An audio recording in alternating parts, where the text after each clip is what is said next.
নমস্কার, আপনারা দেখছেন জেলার 1 নম্বর অনলাইন ও TV channel Birbhum RC TV. আপনাদের সঙ্গে আমি শুভাশিস। শুরু করছি আজকের সংবাদ। বিস্তারিত সংবাদে যাওয়ার আগে দেখে নেব সংবাদ শিরোনাম। বিজেপির BLA-2 এর লিস্টে নাম তৃণমূল সমর্থকের, রাজনৈতিক দরজা।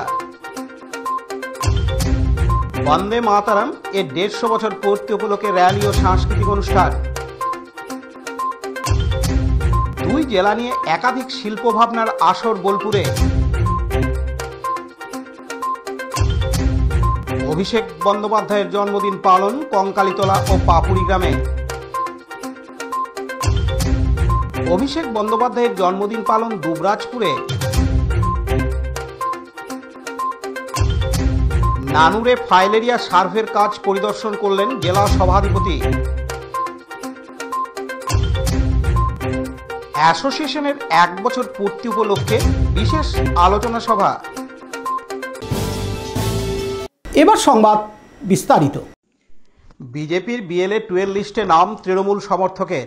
নাম বাদ দেওয়ার জন্য বিডিওর কাছে আবেদন তৃণমূল কংগ্রেসের সমর্থকের। বিজেপির দাবি, ওই ব্যক্তি বিজেপির সমর্থক ও বুথ সভাপতি। তৃণমূল ভয় দেখিয়ে BLA-2 থেকে তার নাম বাদ দেওয়ার আবেদন করিয়েছে। ঘটনাটি বীরভূম জেলার অন্তর্গত দুবরাজপুর ব্লকের বালিজুড়ির কাপাস্তর গ্রামের 153 নম্বর বুথের। আজ 7ই নভেম্বর শুক্রবার ওই তৃণমূল সমর্থক প্রসেনজিৎ বাদ্যকর দুবরাজপুরের বিডিওর কাছে তার নাম বিজেপির BLA-2 লিস্ট থেকে বাদ দেওয়ার আবেদন জানান। তার অভিযোগ, ফেসবুক থেকে তার ছবি নেওয়া হয়েছিল এবং সই নকল করা হয়েছিল আবেদনের ক্ষেত্রে। যদিও বিজেপির বিধায়ক অনুপ কুমার শাহ জানিয়েছেন প্রসেনজিৎ তাদেরই কর্মী, সে স্থানীয় বুথ সভাপতি, তৃণমূলের ভয়ে স্বীকার করছে না। এদিন তিনি আরও জানান,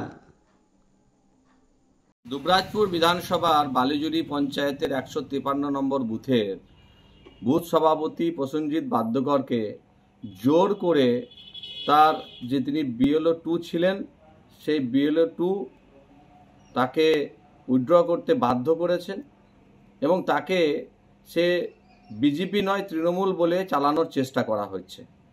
তাই আমরা প্রশাসনকেও বলবো এবং তৃণমূলের এতটাই এসআইআর নিয়ে ভয় এবং ভীতি হয়েছে যে কারণে আজকে বিজেপির একজন বুথ সভাপতিকে তাকে বিভিন্ন রকমভাবে ভয় দেখিয়ে তিনি যাতে BLA-2 না থাকেন বা এসআইআরের কাজে তার বুথে প্রত্যেকটা ভোটারের যে নাম তোলা হচ্ছে তাতে সহযোগিতা তিনি যাতে না করতে পারেন, এই ধরনের একটা ভীতি প্রদর্শন করার তৃণমূল থেকে চেষ্টা করা হয়েছে।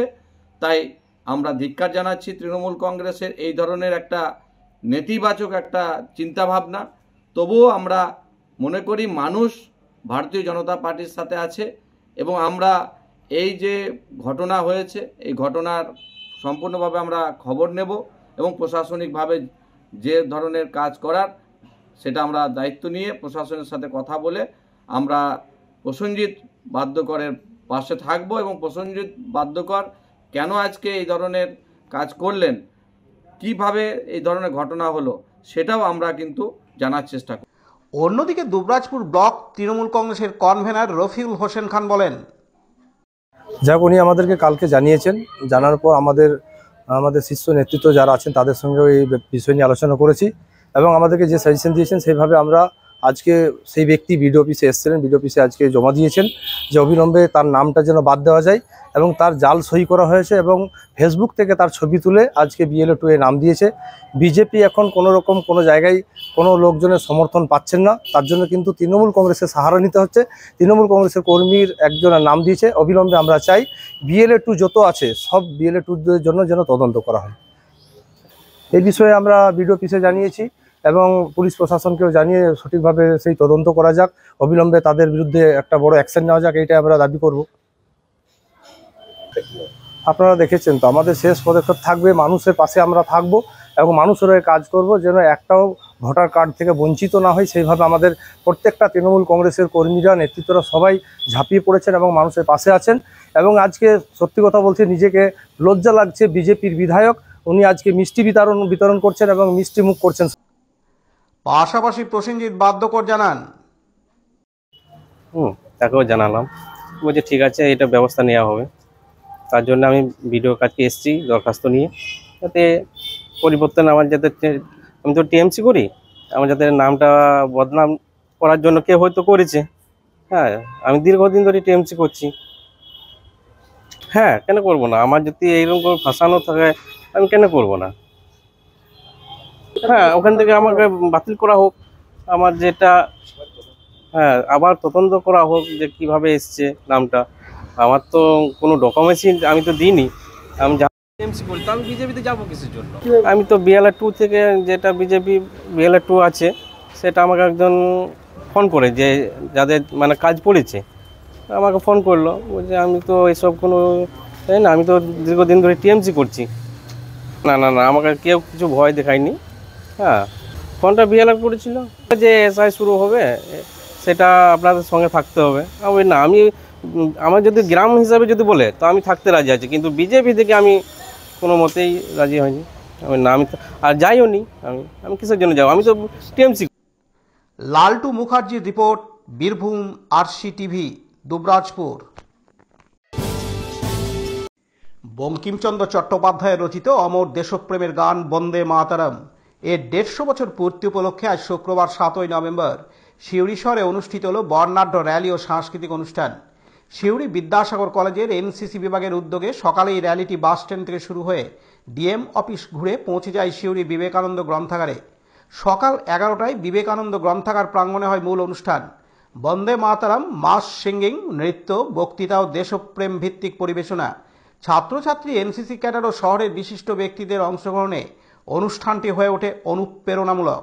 পুরো শহর জুড়ে আজ প্রতিধ্বনিত হয়েছে সেই চিরন্তন সুর, বন্দে মাতরম। এদিন সিউড়ি বিদ্যাসাগর কলেজের এনসিসি বিভাগের ক্যাপ্টেন ডক্টর হেমন্ত সাহা জানান, আমরা জানি যে 1875 খ্রিস্টাব্দে বঙ্কিমচন্দ্র চট্টোপাধ্যায়, আমাদের সাহিত্য সম্রাট, তিনি আনন্দমঠ যে উপন্যাস, সেই আনন্দমঠ উপন্যাসে বন্দে মাতরম ধ্বনি এবং বন্দে মাতরম গানটি রচনা করেছিলেন। এবং ভারতবর্ষের যে সুজলং সুফলং শস্য শ্যামলং, এবং তার সঙ্গে সঙ্গে এই যে সুজলং, তখন কিন্তু এই সুজলং সুফলং ভারতবর্ষ পরাধীন ছিল। এই বন্দে মাতরম গানটির মাধ্যমে বহু হাজার হাজার বিপ্লবী তাদের মনের সাহস জুগিয়েছিল এবং তাদেরকে উদ্বুদ্ধ করেছিল দেশ মাতৃকাকে এই পরাধীনতার শৃঙ্খলা থেকে মুক্ত করতে। এবং সেই সময় শহীদদের, বিপ্লবীদের কাছে বন্দে মাতরম এবং আনন্দমঠ উপন্যাস এবং আর অন্যদিকে গীতা, দুটো ছিল তাদের কাছে মানে চির সঙ্গী। তারা এই বন্দে মাতরমের মাধ্যমেই তারা উদ্বুদ্ধ হয়ে তারা হাজার হাজার যুবক, হাজার হাজার বিপ্লবী তারা ঝাঁপিয়ে পড়েছিল ব্রিটিশদের বিরুদ্ধে। তো সেই জন্য আজ 150 বছর পূর্ণ হতে যাচ্ছে, 150 বছর পেরিয়ে গেছে। তো সেটাকে আমরা সকলে সেটাকে স্মরণ করছি। NCC department, Suri Vidyasagar college. Partha দাসের report, Birbhum RC TV, Suri. আজ 7ই নভেম্বর শুক্রবার পশ্চিমবঙ্গ সরকারের ক্ষুদ্র, ছোট ও মাঝারি শিল্প বস্ত্র বিভাগের উদ্যোগে বীরভূম এবং মুর্শিদাবাদ দুই জেলার একাধিক শিল্প ভাবনার আসর বোলপুরের বিশ্ব বাংলা বিশ্ববিদ্যালয়ের অডিটোরিয়াম হলে। এই অনুষ্ঠানে উপস্থিত ছিলেন রাজ্যের কারা এবং ক্ষুদ্র, ছোট ও মাঝারি শিল্প বস্ত্রমন্ত্রী চন্দ্রনাথ সিনহা, সিউড়ির বিধায়ক বিকাশ রায়চৌধুরী, লাভপুরের বিধায়ক অভিজিৎ সিনহা, বোলপুরের সাংসদ অসিত মাল, পশ্চিমবঙ্গ গ্রাম উন্নয়ন পর্ষদের চেয়ারম্যান অনুব্রত মণ্ডল, বীরভূম জেলা পুলিশ সুপার আমনদীপ সহ অন্যান্য বিশিষ্ট ব্যক্তিবর্গ। প্রদীপ প্রজ্বলনের মাধ্যমে এই অনুষ্ঠানের শুভ সূচনা হয়। এদিন এ বিষয়ে পশ্চিমবঙ্গ গ্রাম উন্নয়ন পর্ষদের চেয়ারম্যান অনুব্রত মণ্ডল জানান, বীরভূমে যে উন্নয়ন আমরা চেয়েছিলাম, মুখ্যমন্ত্রী আমার বীরভূমে, আমার বোলপুরের মন্ত্রী প্লাস মমতা ব্যানার্জি বীরভূম মুর্শিদাবাদের দিকে তাকিয়েছে। এবং মুর্শিদাবাদ তো বিড়ি শিল্পতে বিরাট ব্যাপার, তা বীরভূমকে দাঁড় করাবে মন্ত্রী যেভাবে কাজ করছে। কাজী আমিরুল ইসলামের report, Birbhum RC TV, Bolpur. এখন বিজ্ঞাপন বিরতি, ফিরে আসছি বিরতির পর। দুবরাজপুর শ্রী শ্রী রামকৃষ্ণ আশ্রম পরিচালিত অভেদানন্দ সেবামঙ্গল হাসপাতাল বীরভূম জেলার বুকে একটি অন্যতম সেরা চক্ষু হাসপাতাল। এখানে প্রত্যেক দিন স্বল্প মূল্যে অত্যাধুনিক যন্ত্রপাতির সাহায্যে অভিজ্ঞ চক্ষু বিশেষজ্ঞের দ্বারা চক্ষু পরীক্ষা ও চক্ষু ছানি অপারেশন ফেকো মাইক্রো সার্জারি করা হয়। এছাড়াও এই হাসপাতালে অতি স্বল্প মূল্যে যাবতীয় পরীক্ষা নিরীক্ষা যেমন রক্তের সমস্ত রকম পরীক্ষা, ইসিজি, ইউএসজি, থাইরয়েড পরীক্ষা করা হয়। এখানে অতি স্বল্প মূল্যে চশমাও তৈরি করা হয়। এছাড়াও এখানে প্রত্যেক দিন বিনামূল্যে অন্যান্য রোগেরও চিকিৎসা করা হয়। আমাদের আদর্শ শিব জ্ঞানে জীব সেবা।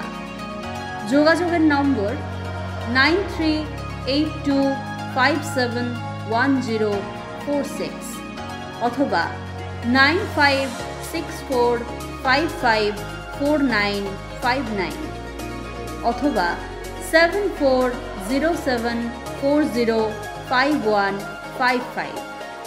ঠিকানা অভেদানন্দ সেবামঙ্গল হাসপাতাল, ওয়ার্ড নম্বর 4, দুবরাজপুর, বীরভূম। ফিরে এলাম বিরতির পর। বোলপুরের সন্নিকটে কঙ্কালীতলাতে সর্বভারতীয় তৃণমূল কংগ্রেসের সাধারণ সম্পাদক অভিষেক বন্দ্যোপাধ্যায়ের জন্মদিন পালিত হল। কঙ্কালীতলায় কঙ্কালী মায়ের পুজো দিলেন বীরভূম জেলা পরিষদের সভাধিপতি ফাইজুল হক ওরফে কাজল শেখ, নানুরের বিধায়ক বিধানচন্দ্র মাঝি সহ অন্যান্য তৃণমূল কংগ্রেসের নেতৃত্ববৃন্দ। জন্মদিনে পুজো দিয়ে তার দীর্ঘায়ু কামনা করেন। এছাড়াও কঙ্কালীতলাতে জন্মদিন উপলক্ষে রক্তদান শিবিরের আয়োজন করা হয়েছিল। এই রক্তদান শিবিরে প্রায় 40 জন রক্তদাতা স্বেচ্ছায় রক্তদান করেন। এরপর জন্মদিন উপলক্ষে কেক কাটা হয়, সেই কেক সকলকে দেওয়া হয়।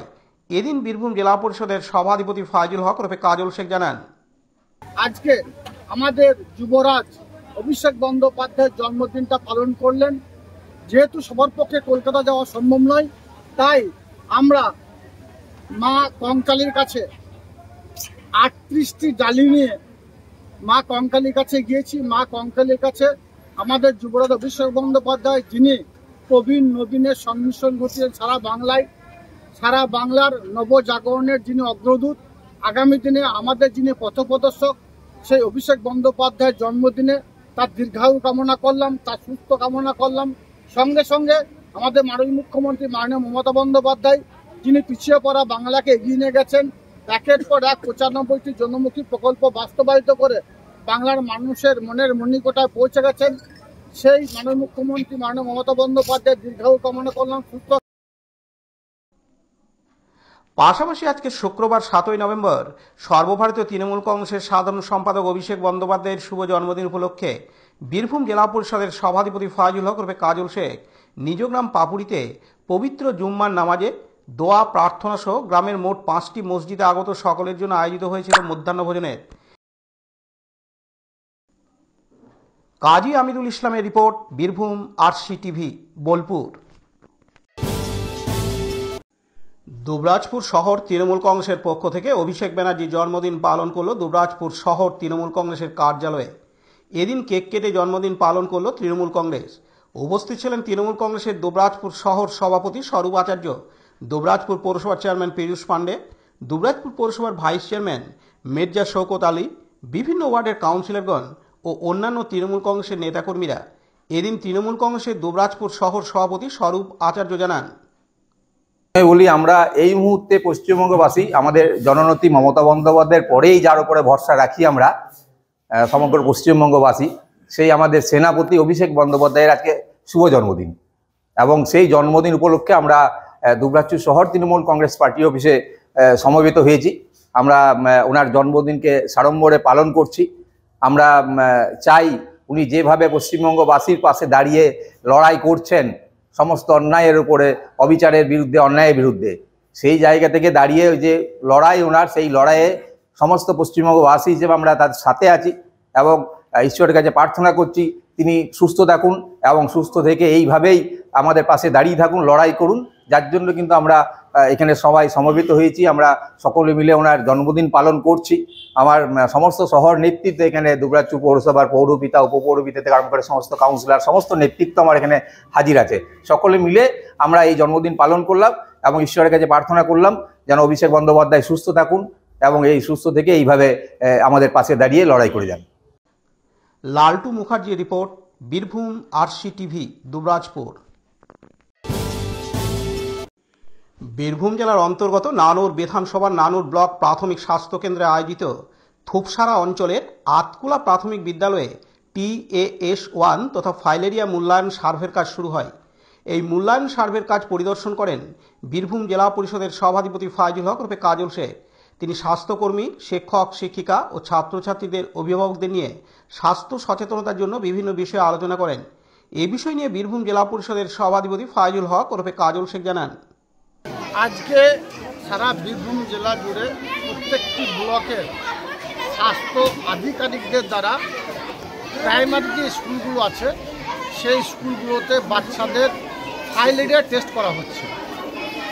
যদিও আজ থেকে 10 বছর আগে আমার রাজ্যের মাননীয় মুখ্যমন্ত্রী মাননীয় মমতা বন্দ্যোপাধ্যায় তিনি বলেছিলেন এবং তিনি নির্দেশ দিয়েছিলেন সারা বাংলার প্রত্যেকটি জেলাতে ফাইলেরিয়া মুক্ত জেলা করতে হবে। সেই হিসাবে আমাদের প্রত্যেকটি ব্লকের স্বাস্থ্য আধিকারিক যারা আছে তারা প্রতিনিয়তই এই ধরনের টেস্ট করছেন। আজকেও আতকুলা গ্রামে হচ্ছে। যদিও গর্বের সঙ্গে বলছি আমার নানুর ব্লকের যারা স্বাস্থ্য আধিকারিক আছেন তারা প্রত্যেকে কাঁধে কাঁধ মিলিয়ে আলাপ আলোচনা সাপেক্ষে নানুর ব্লককে এগিয়ে নিয়ে গেছেন। যদি গত 3 বছরের কথা বলি, 3 বছরে প্রতিনিয়ত টেস্ট হয়, কিন্তু 3 বছরে একটাও ফাইলেরিয়া পেশেন্ট দেখা যায়নি। অর্থাৎ এখন পর্যন্ত আমরা বলতে পারি নানুর ব্লককে নির্মূল ফাইলেরিয়া হিসাবে আমরা ডিক্লেয়ার করতেই পারি। কাজী আমিরুল ইসলামের রিপোর্ট, বীরভূম RCTV, নানুর। All Bengal private nursing home and hospital owners অ্যাসোসিয়েশনের 1 বছর পূর্তি উপলক্ষে বিশেষ আলোচনা সভার আয়োজন করা হয়েছিল আজ শুক্রবার 7ই নভেম্বর। প্রদীপ প্রজ্বলনের মধ্য দিয়ে অনুষ্ঠানের শুভ সূচনা হয়। রাজ্যের বিভিন্ন জেলার নার্সিংহোম মালিকরা উপস্থিত ছিলেন। এই অনুষ্ঠানটি অনুষ্ঠিত হয় শান্তিনিকেতন মেডিকেল কলেজ ও হাসপাতালে। এই অনুষ্ঠানে উপস্থিত ছিলেন শান্তিনিকেতন মেডিকেল কলেজ ও হাসপাতালের কর্ণধার ডক্টর মলয় পীর সহ অন্যান্য বিশিষ্ট ব্যক্তিবর্গ। এদিন শান্তিনিকেতন মেডিকেল কলেজ ও হাসপাতালের কর্ণধার ডক্টর মলয় পীর জানান, 1 বছর পূর্তি সেই উপলক্ষে শান্তিনিকেতন মেডিকেল কলেজ এবং হসপিটালে যে সম্মেলন উদযাপিত হচ্ছে, আমরা 1 বছরের যে কর্মসূচি ছিল জেলার পেশেন্ট জেলাতেই দেখানো হবে এবং রাজ্যের পেশেন্ট রাজ্যেই যাতে দেখানো যায়, কিছুটা হলেও আমরা পরিকাঠামো ডেভেলপমেন্ট করছি। আমি আশা করছি এই কর্মসূচি 3 বছরের মধ্যে আমরা সফলতার জায়গায় আনতে পারবো। দ্বিতীয় বছরে আমরা পরিকাঠামো কমপ্লিট করে নেব। ম্যান পাওয়ার মোটিভেশন বা রিক্রুটমেন্ট আমরা সকল নার্সিংহোম মিলে করে নিয়ে আমরা 3 বছরের মধ্যে অঙ্গীকার করব আজকে যে যাতে করে একটা পেশেন্টও বাইরে না যেতে হয় এখানে ট্রিটমেন্ট ভালো নয় বলে। আনন্দের সঙ্গে জানাই যে আমাদের স্টেট থেকে যেমন কিছু বাইরের ডাক্তার দেখাতে মানুষজন যান, বিশেষ করে নর্থ ইস্ট এবং বাংলাদেশ থেকে আমাদের স্টেটেও অনেকজন দেখাতে আসেন। তাই স্বাস্থ্যের ডেভেলপমেন্ট হয়েছে রাজ্য সরকারের সাহায্যে এবং আন্তরিক ইচ্ছায়। আমি আশা রাখছি এই ডেভেলপমেন্ট অব্যাহত থাকবে সকলের প্রচেষ্টায়। কাজী আমিরুল ইসলামের রিপোর্ট, বীরভূম RCTV, শান্তিনিকেতন। আজকের সংবাদ এই পর্যন্ত। পরবর্তী সংবাদের জন্য চোখ রাখুন বীরভূম RCTVর পর্দায়। নমস্কার।